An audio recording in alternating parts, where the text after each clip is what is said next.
Hello friends, today we'll study about solubility.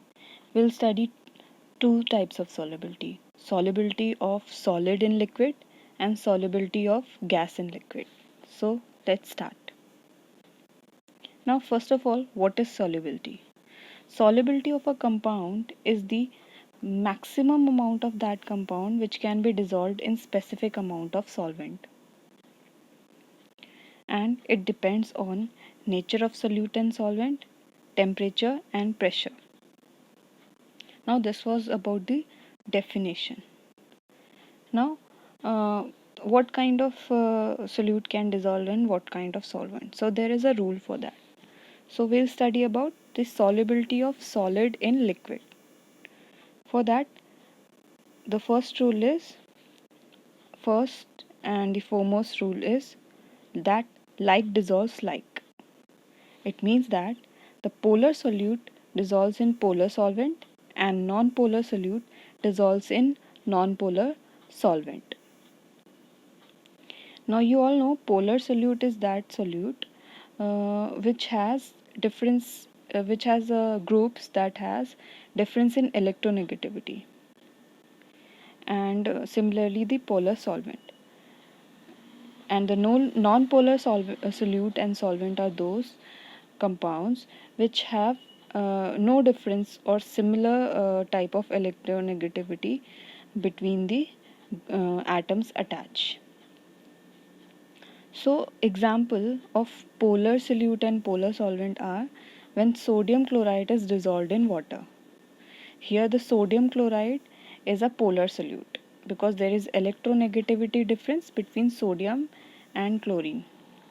And also water is polar solvent because there is electronegativity difference, very much comparable difference of electronegativity between hydrogen and oxygen.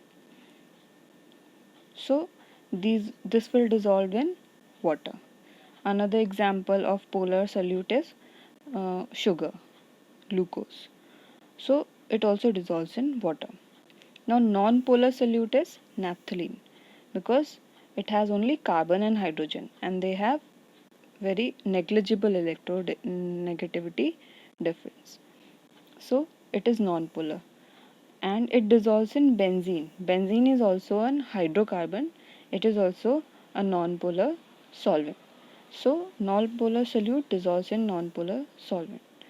So as you can see, naphthalene, if you dissolve in water, it won't be dissolved because naphthalene is non-polar solute and water is polar solvent. So this was the rule for solubility of solid in liquid. Now what is equilibrium? For that matter, we have to study first dissolution and crystallization.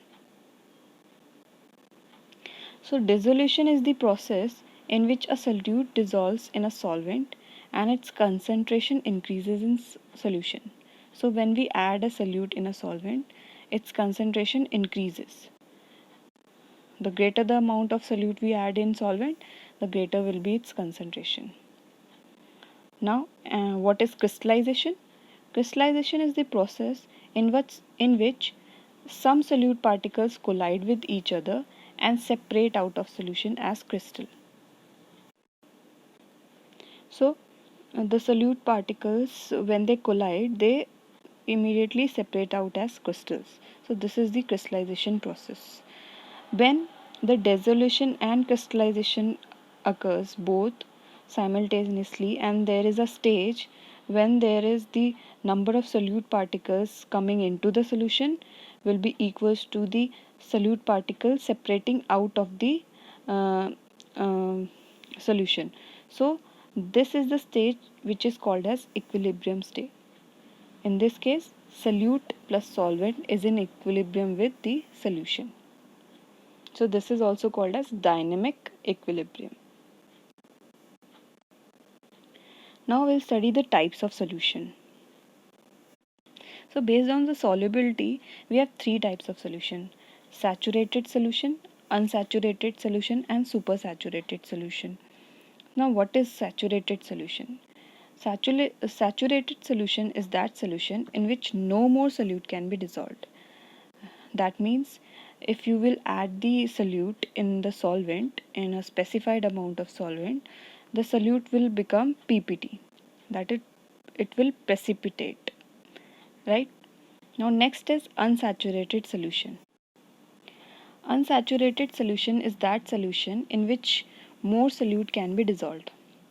If you are for example, if you are taking 100 ml of water and you are adding some sugar, and now you after some time you add some more sugar and dissolve, and it gets dissolved.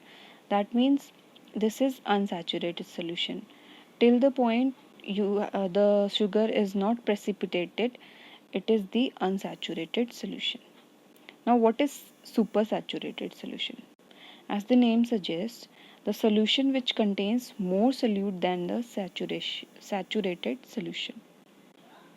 It means that when you have dissolved the amount of solute which can be maximum dissolved, that is, the solubility is now completed.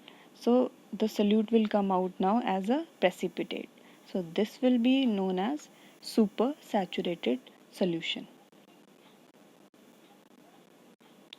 Now, effect of temperature on solubility. What is the effect of temperature on solubility of solid in liquid? The case is the effect of temperature on solubility of solid in liquid. So we'll consider the two cases. The first is endothermic process and second is exothermic process. Endothermic process is that process in which the enthalpy is greater than zero. That is, it is positive. Why? Because here the energy is absorbed by the system. For example, you can see in a glass of water, when you dissolve some sugar, then the glass is cooled. If you touch the surface of the glass, it is cooled. Why? Because it is an endothermic process. The dissolution of sugar is endothermic process. So in this case, the solubility increases with increase in temperature. So when you heat that sugar plus water solution, and you will see when you will add more sugar, it will readily get dissolved. So in endothermic process, the solubility of solute in liquid increases with increase in temperature. Another case is of exothermic process. Exothermic process means enthalpy change is less than zero. That is, enthalpy change is negative. Why? Because in this case, heat is produced by system. Heat is released by the system into the surrounding. So in this case, solubility decreases with increase in temperature. The more you give the temperature, the more the rise in temperature, the solubility will decrease.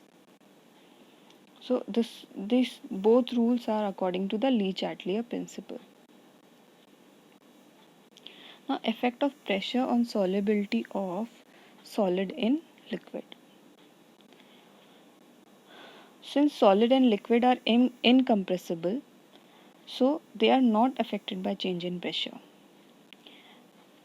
Therefore, the pressure does not have any significant effect on the solubility of solid in liquid. Now, what is the solubility of gas in liquid? We have till now studied the solubility of solid in liquid, but now we'll start the solubility of gas in liquid. So first we'll see what is the effect of pressure on the solubility of gas in liquid. For that, Henry gave a law that is called as Henry's law, and it states that the solubility of gas in liquid is directly proportional to the pressure of the gas. That means when the pressure of the gas is increased, the solubility of gas in liquid is also increased. Or another statement for this can be that partial pressure of the gas, that is P, is directly proportional to the mole fraction of the gas, that is chi, in the solution. So the mathematical statement or the formula is this. that is P is equals to Kh into chi.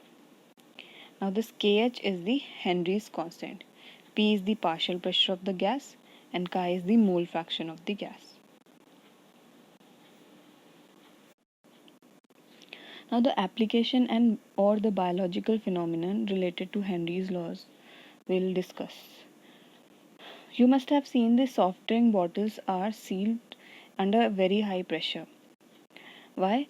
Because at high pressure the solubility of the gas in the solution increases.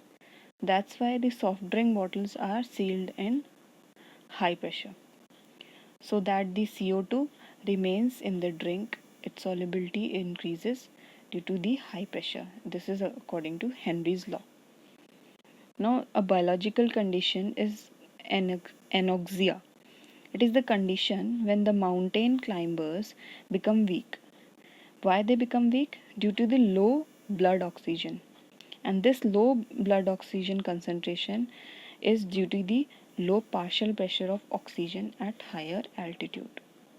So this is also according to the Henry's law. The low pressure leads to low oxygen gas in the blood. Now, what is the effect of temperature on solubility of gas in liquid? Uh, Dissolution of gas in liquid is an exothermic process. It means that when you dissolve a gas in a liquid, it will release energy or release heat. Therefore, we have studied in the case of solubility of solid in liquid that for exothermic process, the solubility decreases with increase in temperature. That is inversely proportional to each other. So, in this case also, the solubility of gas in liquid decreases with increase in temperature. Or we can say that when the temperature increases, the gas escapes from the solution, so its solubility in liquid decreases. So this was all about the solubility. I hope you understood the topic. Thank you.